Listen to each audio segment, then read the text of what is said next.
愛心獎喺2008年9月份嘅時候知道，有一位陳先生喺家人嘅反對之下，捐出咗大部分嘅肝臟俾一位肝衰竭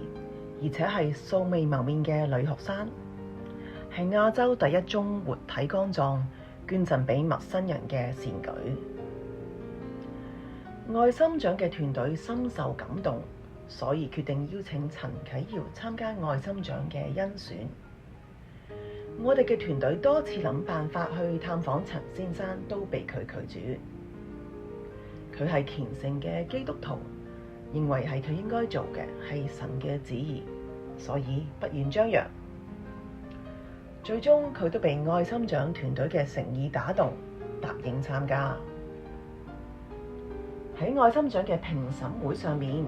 評審委員都關心佢喺手術之後嘅康復情況，而且仲想睇下佢嘅傷痕。咁陳先生揭起佢件衫，大家都睇到佢喺肚皮上面呢有一條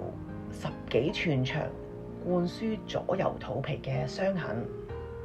咁嗰一刻，在場嘅人都覺得非常之震撼，而且係感動流淚。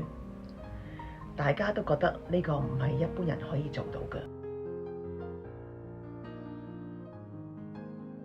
如果睇返歷年嚟咁多嘅得獎者，因為佢哋係長年累月，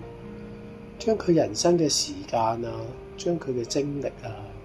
將佢嘅可能同屋企人一齊嘅人生都放咗落去。而呢一樣嘢其實唔係咁容易做得到，其實係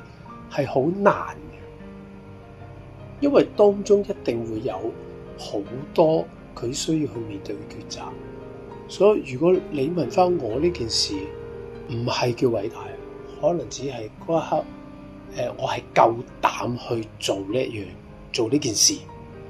咁但係有一樣嘢係肯定嘅，就係幫人係理所當然嘅，只係你願唔願意去做，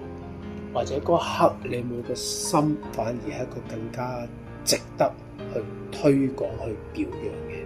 術能夠令到我係願意去做呢個手術嘅，好相信係我喺信仰裏邊所得到嘅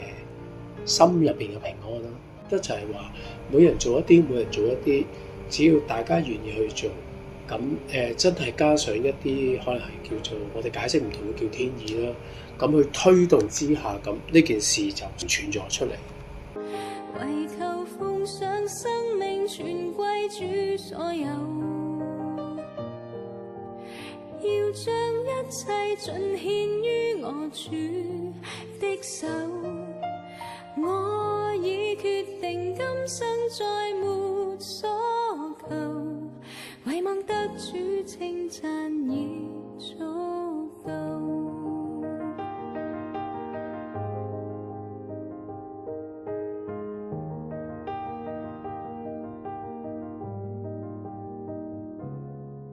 常聽說世界愛沒長久，哪裏會有愛無盡頭？陳俗的愛只在乎曾